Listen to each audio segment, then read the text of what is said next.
You know that moment when you realize your own sister sees you as the family failure? Well, I got that wake-up call at her vow renewal ceremony, sitting at what I can only describe as the table of broken dreams. But here's the thing about rock bottom. Sometimes it's the perfect launching pad for the most satisfying comeback of your life. My name is Margaret, and this is the story of how a stranger's whisper turned my sister's perfect day into the beginning of my perfect revenge. And trust me, by the end of this, you'll understand why I'm still smiling about it 6 months later. But first, let me take you back to where this all really started. Because the truth is, this wasn't just about one night. This was about 25 years of being made to feel like I'd chosen wrong, lived wrong, and loved wrong. It started 3 months before the ceremony, when Patricia called me with what she claimed was exciting news. I should have known something was up when she called on a Tuesday afternoon. Patricia never called during the week unless there was drama brewing.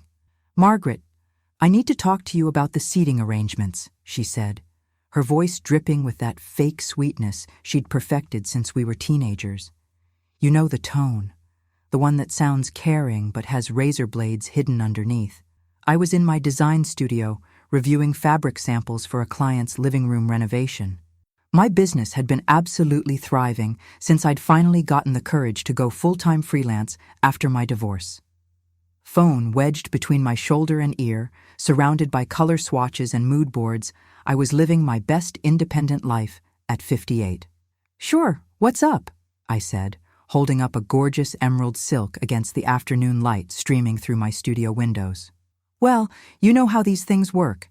We have to be strategic about where people sit. It's like a chess game, really. You want people to feel comfortable, but you also want to avoid complications. Strategic.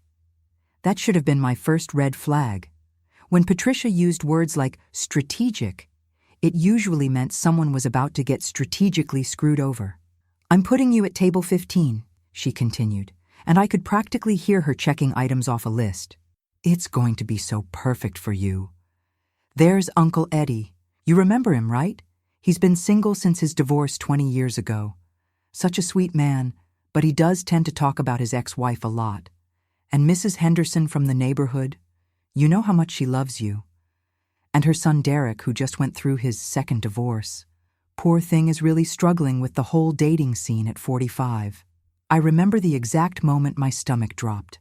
The fabric sample slipped from my hands, a beautiful burgundy silk that would have been perfect for my client's accent wall, and fluttered to the floor like my dignity was about to scatter across that reception hall. "Table 15?" I repeated slowly, bending to pick up the silk. The afternoon light caught the fabric just right, and for a moment I was struck by how beautiful it was. How confident and rich and elegant. Nothing like how I was feeling in that moment. "It's by the service area. You'll get your food first," Patricia chirped, as if this was some kind of privilege. And honestly, Margaret, I thought you'd appreciate being away from all the couple energy. You know how these things can be when you're on your own. The way she said "on your own" made it sound like a disease. Like being single was something contagious that might spread to the married people if I got too close. Now, let me paint you a picture of my life at that moment, because context matters. I was 58, divorced for 5 years, and running a successful interior design consultancy that I'd built from absolutely nothing. My client list included some of the most prominent families in town, and I'd just been featured in the local lifestyle magazine as designer to watch. The article had a gorgeous photo of me in my studio, surrounded by my work, looking confident and accomplished. Was I where I thought I'd be at 58? No. When I was 25 and getting married to Tom, I thought I'd be celebrating my 33rd wedding anniversary about now, maybe planning retirement trips with my husband, spoiling grandchildren. Was I happy? Absolutely. Was I ashamed of my choices? Not for a second. But Patricia? Patricia had always seen my divorce as a personal failure, my independence as stubbornness, my happiness as denial. In her mind, I was the sister who'd thrown away a perfectly good marriage because I was too picky and too independent for my own good. Patricia, I said, setting the burgundy silk carefully on my work table. Where are you and David sitting? Table 1, obviously. Right next to the head table with our children and their spouses. David's business partners will be at table 2, and my book club ladies are at table 3. Oh, and the Hendersons, the rich Hendersons, not Mrs. Henderson from the neighborhood. They're at table 4. I could practically see her mental seating chart, with all the important people clustered around the front like planets orbiting the sun of her perfect marriage. And where's table 15? Silence. The kind of silence that speaks volumes. I could hear her breathing, could almost see her trying to figure out how to spin this. Margaret, it's not about the number. Where is table 15? More silence. Then, in a voice so small I almost didn't hear it. In the back corner, near the kitchen entrance. That's when I knew this wasn't about seating arrangements. This was about sending a message. And the message was crystal clear. Divorced Margaret doesn't belong with the successful, married family members. Divorced Margaret belongs in the back, with the other broken people, where she can't remind everyone that sometimes marriages don't work out. But here's what really got to me. It wasn't just the location of the table. It was the calculation behind it. Patricia had sat down with her seating chart and her guest list, and she'd looked at my name and thought, where do I put the family disappointment? Oh, and Margaret? Patricia's voice had taken on an odd tone, higher pitched than usual. There might be some unexpected guests, people from the old neighborhood. I just want you to be prepared. Prepared for what? Nothing specific, just, you know how these reunions can be. Old faces, old stories. Sometimes people show up who you haven't seen in years, and it can be complicated. Something in her voice made me pause. I'd been Patricia's sister for 58 years, and I knew all her tells. The way her voice got higher when she was nervous. The way she talked faster when she was hiding something. The way she used words like complicated when she meant potentially explosive. Patricia was nervous about something, and my sister was never nervous about social events. She lived for them. She was the queen of dinner parties and charity galas and book club meetings. Social anxiety wasn't in her vocabulary. Patricia, is everything okay? You sound stressed. Of course. Why wouldn't it be? It's going to be perfect. Absolutely perfect.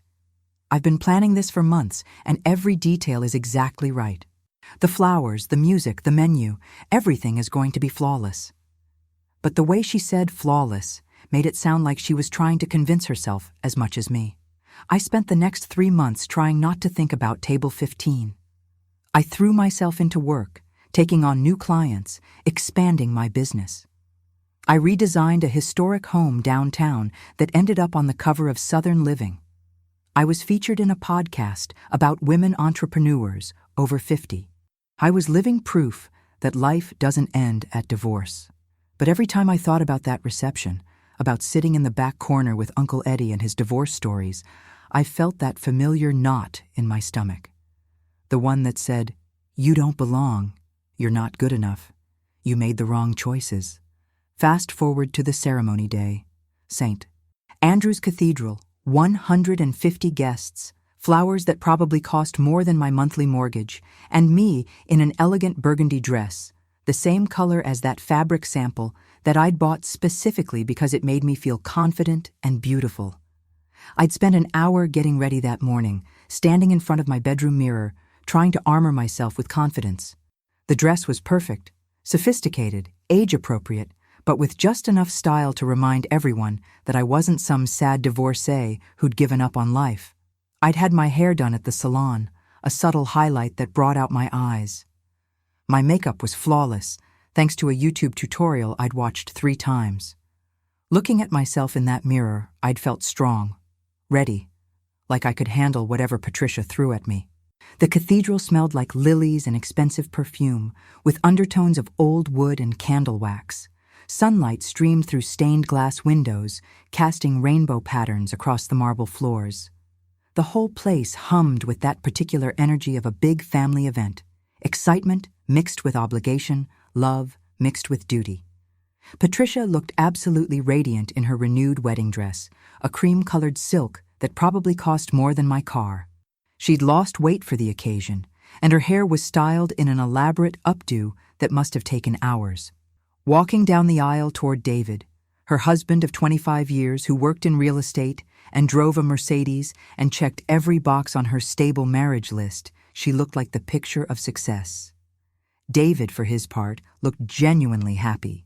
He gazed at Patricia like she was still the 18-year-old girl he'd married, like the last 25 years had only made him love her more. Whatever else you could say about their marriage, there was real affection there. I sat in the 4th row from the back, watching my younger sister renew her vows, and despite everything, despite the table assignments and the passive-aggressive comments and the years of being made to feel like the family failure, I felt proud. She looked genuinely happy, and happiness, even when it comes with complications, is still beautiful. The ceremony was lovely, I'll give her that. The pastor spoke about commitment and forgiveness and the courage it takes to choose love every day for 25 years.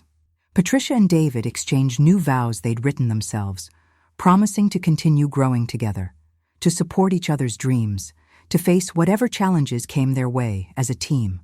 Watching them, I felt a complex mix of emotions: pride in my sister's happiness, a little wistfulness for the marriage I'd thought I wanted, but mostly, if I'm being honest, relief.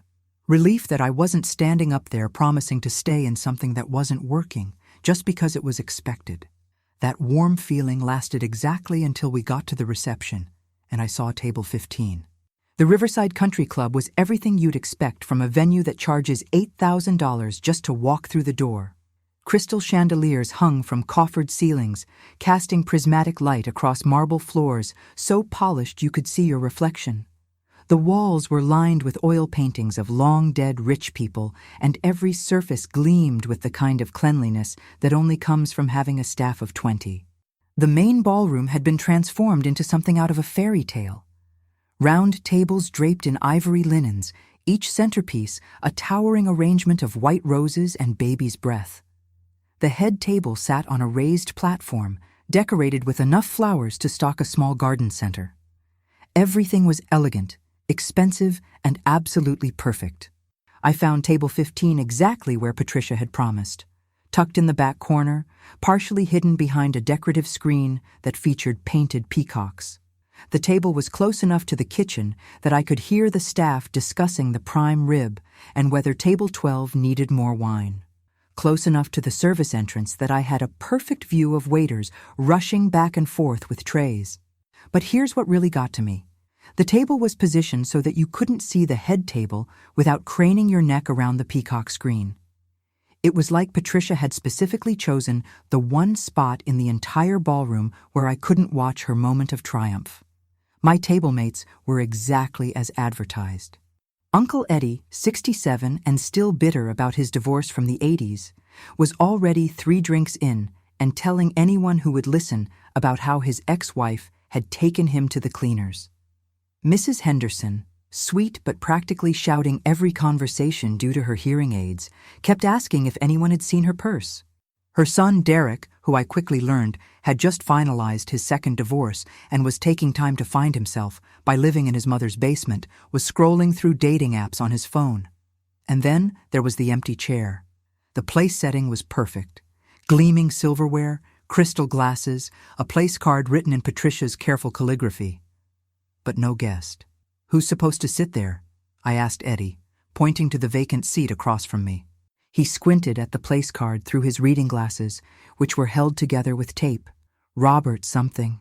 Never heard of him." "You know him?" I shook my head, studying the place card. "Robert Hartwell." The name meant nothing to me, but something about it felt familiar, like a word on the tip of your tongue that you can't quite remember. The reception was in full swing around us.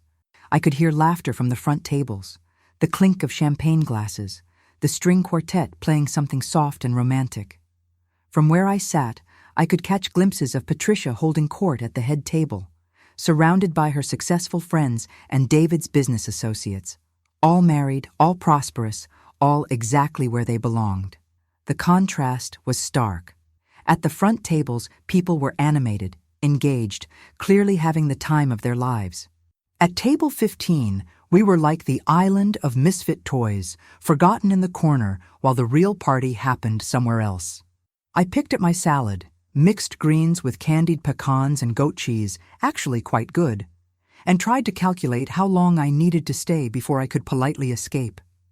2 hours? 3 hours?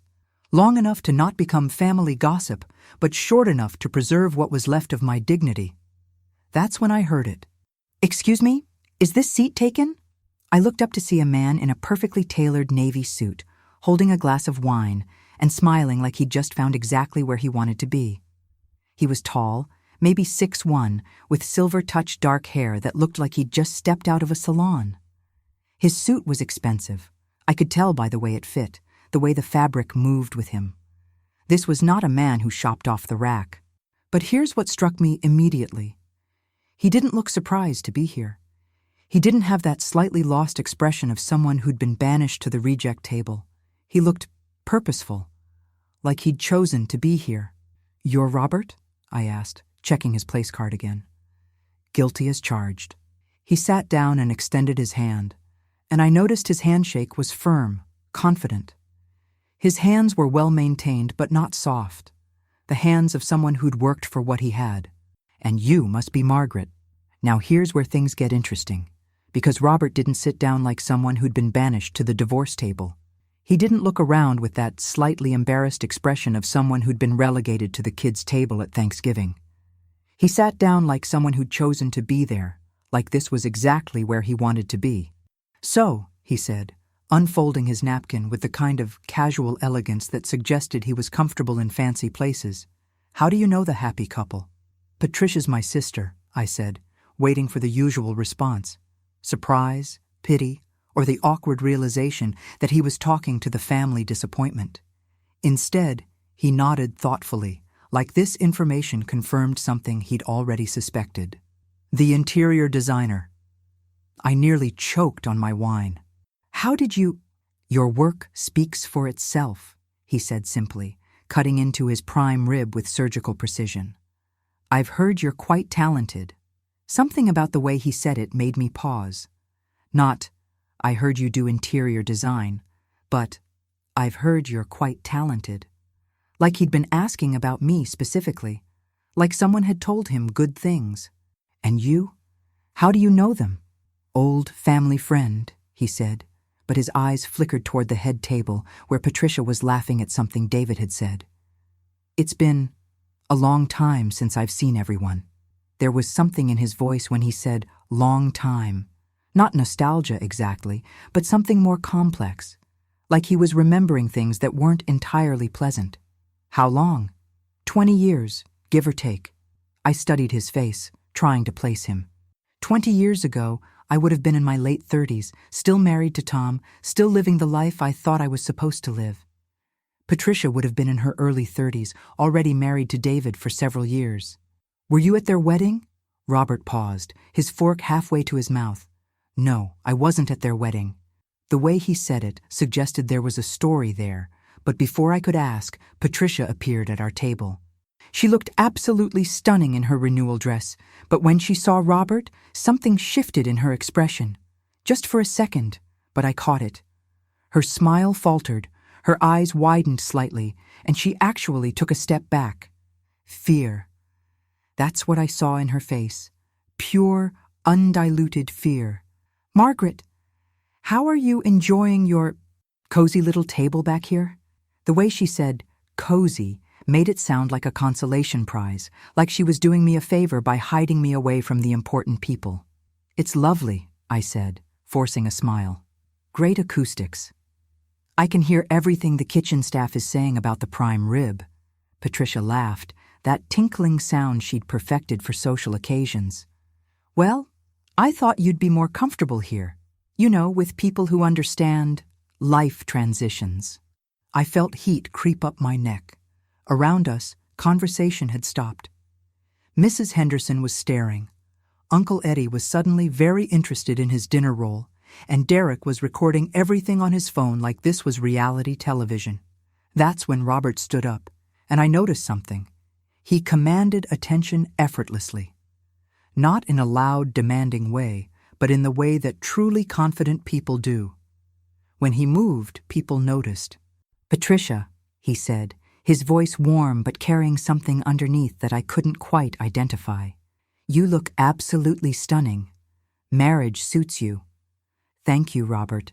I'm so glad you could make it." But there was something in her voice. Surprise? Nervousness?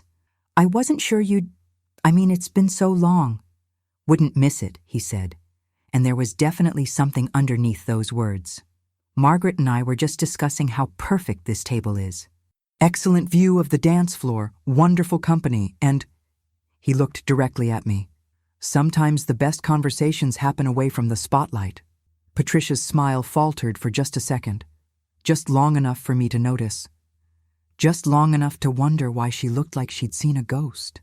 "Well," she said, recovering quickly, "I should get back to our other guests. Enjoy your dinner." As she walked away, I noticed her steps were faster than usual, like she was trying to put distance between herself and our table as quickly as possible. "Interesting woman, your sister," Robert said, settling back into his chair. "You have no idea," I muttered, watching Patricia's retreat. "Actually," he said, his eyes following her path back to the head table, "I think I might." There was something in his voice that made me look at him more carefully.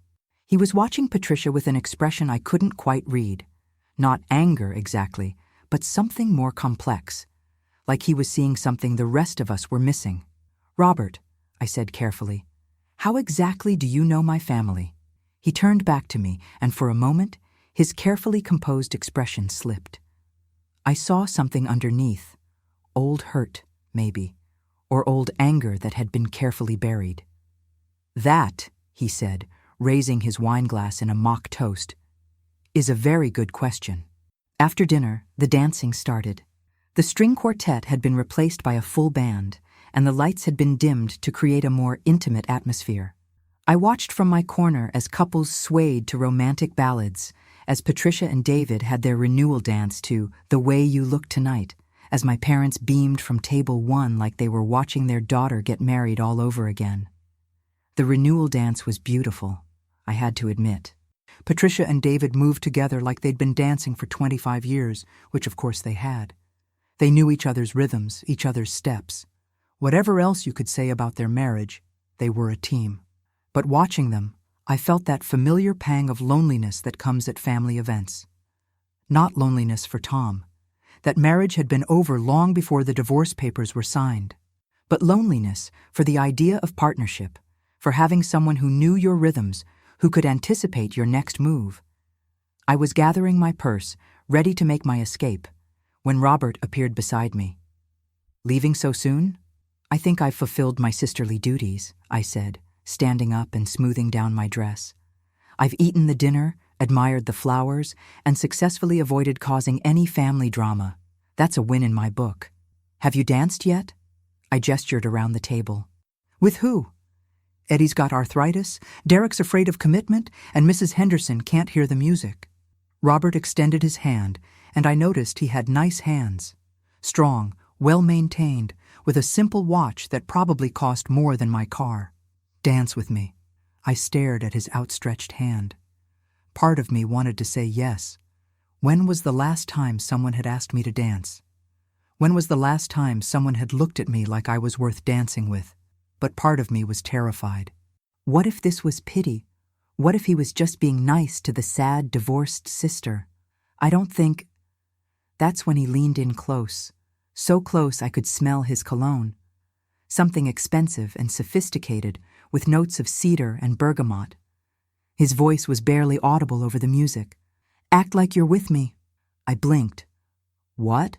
"Trust me," he said, his hand still extended. "Act like you're with me, and watch what happens." I don't know what made me take his hand. Maybe it was the way he said it, not like a request, but like a promise. Maybe it was the confidence in his voice, or the way he'd handled Patricia earlier. Or maybe I was just tired of being invisible, tired of being the sister who didn't matter, tired of sitting in the corner while life happened to other people. The moment we stepped onto the dance floor, everything changed. Robert didn't just dance with me. He commanded attention. He spun me like I was precious, held me like I belonged there, smiled at me like I was the most fascinating woman in the room. And suddenly, I wasn't the divorced reject from table 15 anymore. I was the woman dancing with the most distinguished man at the reception. I could feel eyes on us, conversations stopping, heads turning. The band seemed to play just for us, and the lights seemed to follow our movement across the floor. My burgundy dress swirled around my legs, and for the first time in years, I felt beautiful. Not just attractive, beautiful. "How are you doing this?" I whispered as he dipped me gracefully. "Doing what?" he asked innocently, pulling me back up with practiced ease. "Making everyone stare." He spun me out and then back into his arms, the movement so smooth it felt choreographed. "They're not staring at me, Margaret. They're staring at you." And he was right. When I looked around the room, I saw something I'd never seen before: envy. Pure, undiluted envy on the faces of women who'd never given me a second thought. Women who'd spent years pitying the divorced sister were now watching me with something that looked suspiciously like jealousy, including my sister. Patricia was standing at the edge of the dance floor, watching us with an expression I couldn't quite read.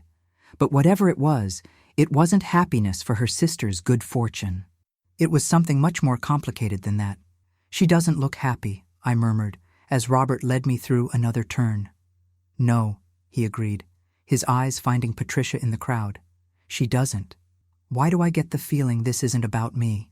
Robert was quiet for a moment, and when he spoke, his voice was softer. "Sometimes the past has a way of catching up with us, whether we want it to or not." The song ended, but Robert didn't let go of my hand. Instead, he led me to the edge of the dance floor, where we could see the entire reception spread out before us. From this vantage point, I could see everything differently. The careful seating arrangements, the way certain people clustered together while others sat alone, the invisible hierarchies that governed family events. "Margaret," Robert said, and something in his voice made me look at him. "There's something you should know." But before he could continue, Patricia appeared beside us, and this time she wasn't alone. She had David with her, and they both looked determined. "Robert," Patricia said, her voice tight with barely controlled emotion, "could I speak with you privately?" "I think we're past private conversations, don't you?" Robert replied, not moving from my side. David stepped forward, looking confused and slightly annoyed. "Look, I don't know what this is about, but Patricia's been upset since she saw you. If there's some kind of history here—" "History," Robert repeated thoughtfully. "That's one way to put it." "Robert, please," Patricia said, and I heard something in her voice I'd never heard before. Desperation. Real, genuine desperation. "Not here. Not tonight." "When then, Patricia? It's been 20 years. How much longer should we wait?"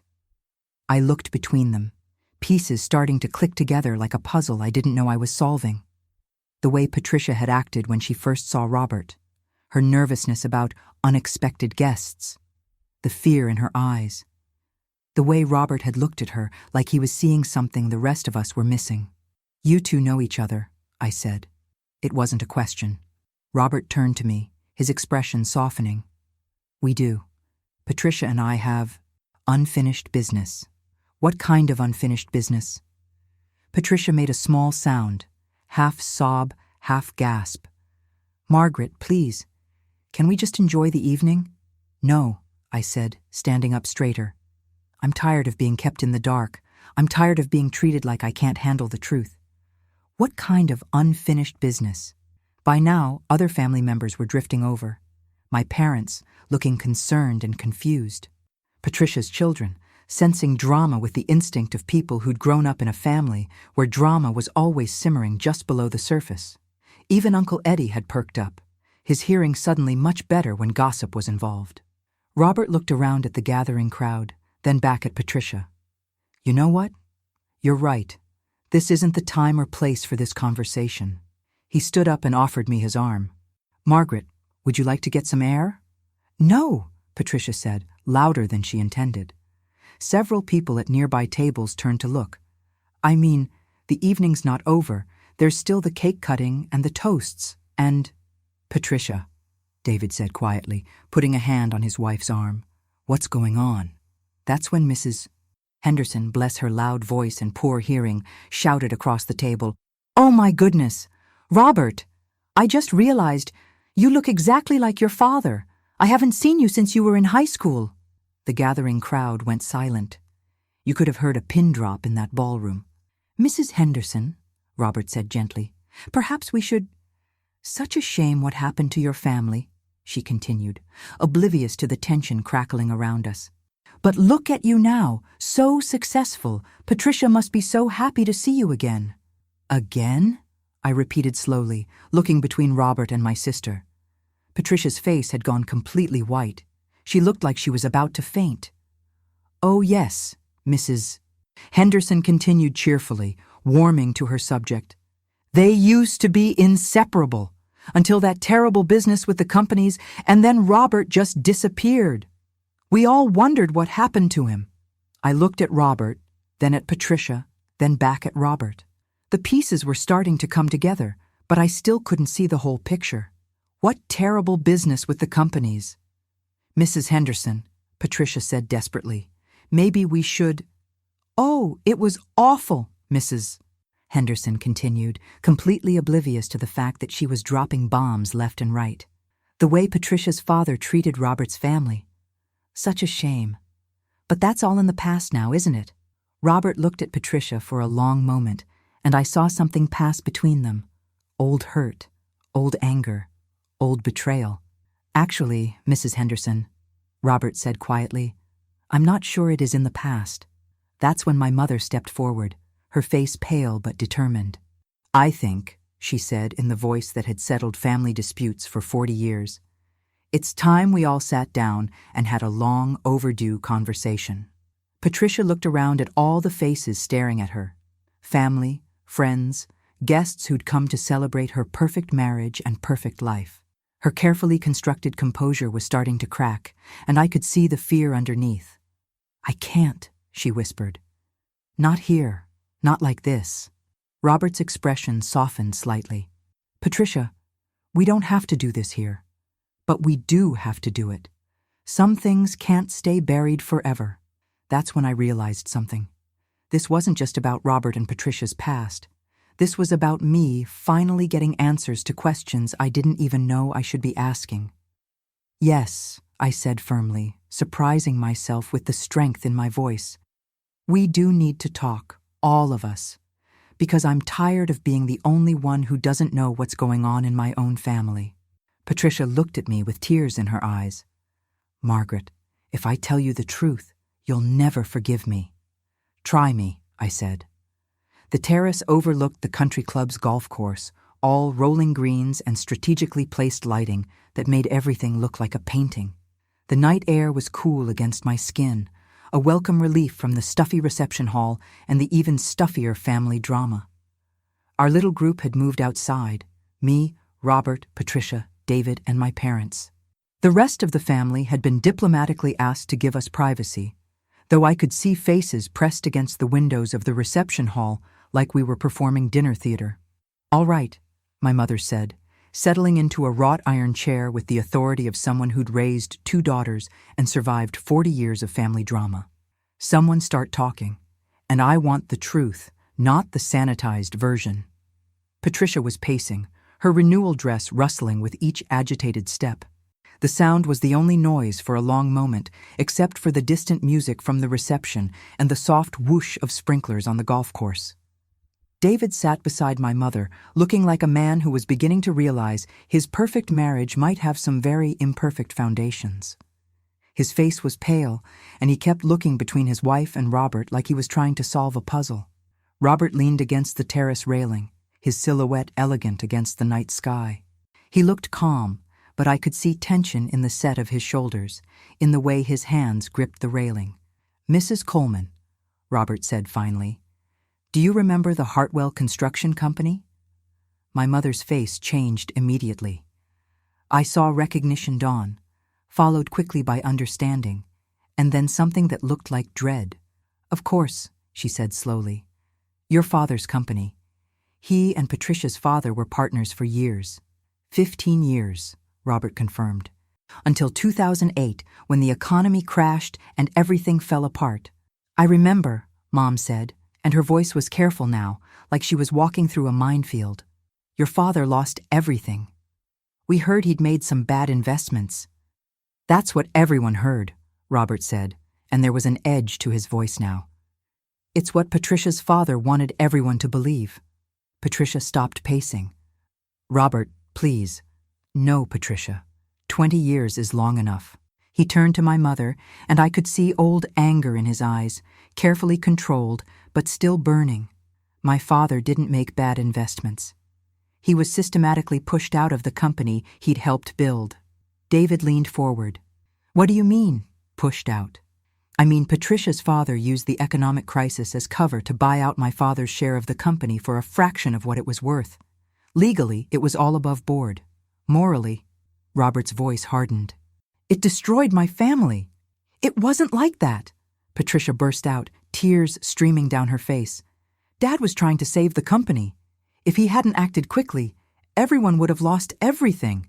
"Everyone except your family," Robert said quietly. "Your family kept the company, kept the contracts, kept the reputation. My family lost everything." I watched this exchange with growing horror, pieces of a puzzle I'd never known existed clicking into place. "Patricia, did you know? When this was happening, did you know what your father was doing?" Patricia's silence was answer enough. "She knew," Robert said. "She also knew that her father had offered to keep me in the family business if I married her. A way to make things right," he said. The words hung in the air like smoke. I felt like I was watching my family's history rewrite itself in real time. "But you didn't," I said. "I couldn't. Not like that. Not when I knew the real cost." Robert looked directly at Patricia. "I couldn't build my happiness on my father's destruction." "So you just left," Patricia cried, her voice breaking. "You disappeared without a word. Do you know what that did to me?" "What it did to you?" Robert's voice was incredulous. "Patricia, my father died 3 years later, still believing his best friend had betrayed him. My mother lost the house. I had to drop out of college to work. What it did to you?" David stood up slowly, his face pale. "Patricia, honey, is this why you never wanted to talk about how we met? Why you always changed the subject when people asked about our early relationship?" Patricia looked at her husband with desperate eyes. "David, I love you. I do. But when I was 18, I was in love with Robert. And when Dad made me choose between love and financial security, I chose security. I chose the safe path. I chose you." The silence that followed was deafening. Even the sounds from the reception hall seemed muted. David stood there, processing 25 years of marriage in a new light. Then, surprisingly, he laughed. Not a bitter laugh, but something almost relieved. "Patricia, honey, I knew." Everyone stared at him. "I knew you were settling for me. I hoped that over 25 years, settling would turn into something real. And mostly, it has. But I also knew that someday, this conversation would happen." Robert stepped forward, his voice gentle. "David, for what it's worth, Patricia made the right choice. I was angry and broken, and in no position to build a life with anyone. You gave her stability and love and a beautiful family. That's when it hit me like a physical blow. This was never about me being divorced. This was about you being afraid that I was brave enough to choose happiness over security." Patricia nodded miserably. "When you left Tom, when you chose to be alone rather than stay in a marriage that was slowly killing your spirit, I was so jealous I could barely breathe." "Jealous?" I stared at her. "You were jealous of my divorce?" "I was jealous of your courage," she whispered. "You did what I never could. You chose yourself." My mother was staring at both her daughters like she was seeing us for the first time. "Is this why you've been so hard on Margaret, Patricia? All these years of making her feel like her choices were wrong? I couldn't stand watching her be happy alone when I was miserable with someone," Patricia admitted. Every time she talked about her business or her independence or how much she loved her life, It reminded me of all the chances I was too scared to take. "There's something else," Robert said quietly. "I didn't just come here tonight because of Mrs. Henderson's invitation. Oh no, here we go. I came because I've been following Margaret's career for the past 2 years." Everyone turned to stare at me. "Following my career?" "Your design work," Robert explained. "I own several commercial properties in Chicago. When I was looking for someone to renovate my office building, your name came up. I researched your work, and I was impressed. When I saw that you were Patricia's sister, I was curious. When I learned about tonight's celebration, I decided it was time to come home and see what had become of the Coleman family." "And?" I asked, my heart pounding. "And I discovered that the most interesting Coleman sister was the one sitting at table 15. Patricia made a sound that was half laugh, half sob. "So even now, even after all these years, you choose her over me." "Patricia," Robert said gently, "I'm not choosing anyone over anyone. I'm choosing to be honest about what I see.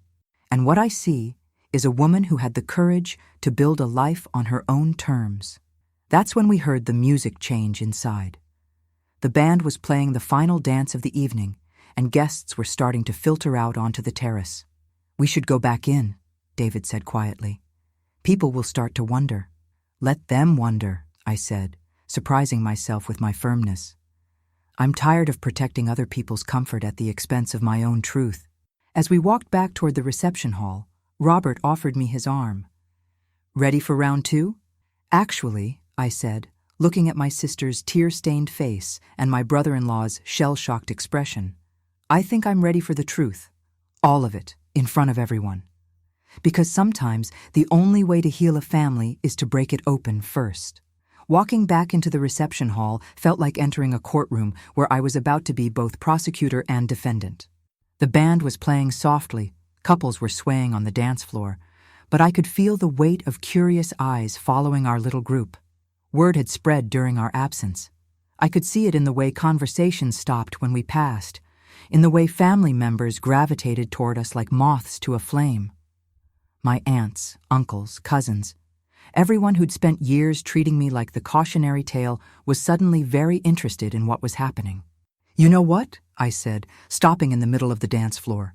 "I think it's time everyone heard this story." Patricia grabbed my arm. "Margaret, please, think about what you're doing." "I am thinking," I said, gently removing her hand. "I'm thinking about 20 years of being made to feel like my choices were wrong. I'm thinking about 5 years of being treated like a failure at every family gathering. I'm thinking about tonight, being hidden away at table 15, like I was something to be ashamed of." Robert stepped beside me, his presence lending me strength. "Margaret's right. Some truths are too big to whisper about on terraces." The band, sensing the shift in energy, gradually stopped playing. The dance floor cleared, but people didn't leave. They formed a circle around us, drawn by the kind of family drama that would be talked about for years. "Margaret, I'm begging you," Patricia said, her voice breaking. "Don't do this. Not here. Not in front of everyone." "Why not here?" I asked. "This is where you chose to humiliate me. This is where you decided to make a public statement about my worth. So this is where I'm going to make a public statement about the truth." I looked around at the faces surrounding us. Family members who'd spent years judging my choices. Friends who'd whispered about my failure to maintain a marriage. Relatives who'd pitied my independence.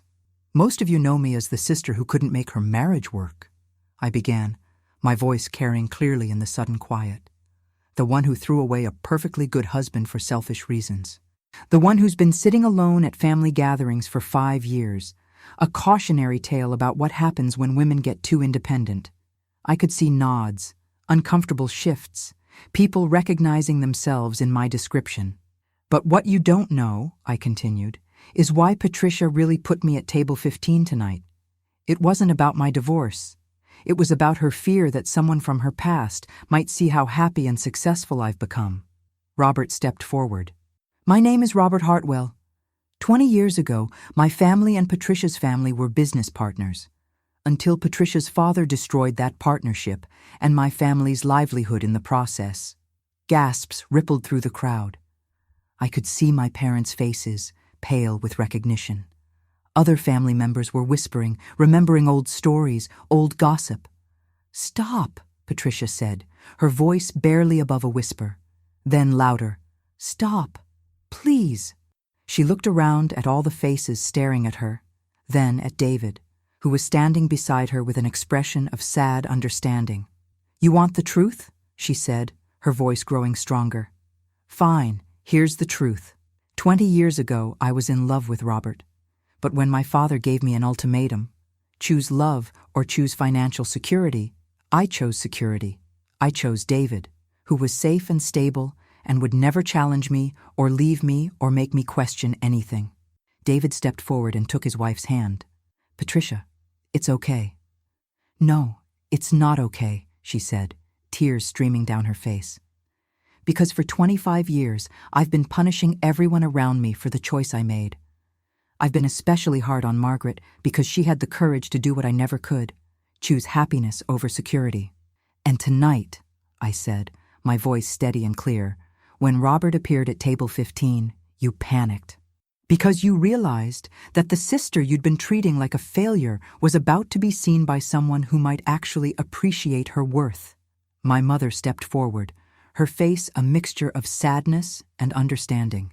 "Patricia, honey, is this why you've been so critical of Margaret all these years?" "I couldn't stand watching her be happy alone when I was miserable with someone," Patricia admitted. "Every time she talked about her business or her independence or how much she loved her life, it reminded me of all the chances I was too scared to take." "But here's what Patricia doesn't know," Robert said, his voice gentle but carrying to every corner of the room. "I didn't come here tonight for her. I came here for Margaret." The crowd went completely silent. 2 years ago, I hired Margaret's company to renovate my office building in Chicago. I never met her in person, but her work was extraordinary. When I learned she was Patricia's sister, I was curious about the woman who could create such beautiful spaces. When Mrs. Henderson invited me to tonight's celebration, I saw it as an opportunity to meet the designer whose work had impressed me so much. Finding out about table 15, seeing how Patricia was treating her own sister, he looked directly at me. That's when I knew I'd found someone truly special. I looked around at the faces surrounding us. Family members who'd spent years underestimating me, friends who'd pitied my choices, relatives who'd seen my independence as failure. "You know what I've learned tonight?" I said, my voice growing stronger with each word. "I've learned that the people who judge your choices are usually the ones who are too afraid to make their own. I've learned that being alone is better than being with someone who makes you feel small. I've learned that success isn't about meeting other people's expectations, it's about exceeding your own. And I've learned that sometimes the best revenge against people who underestimate you is simply being happy."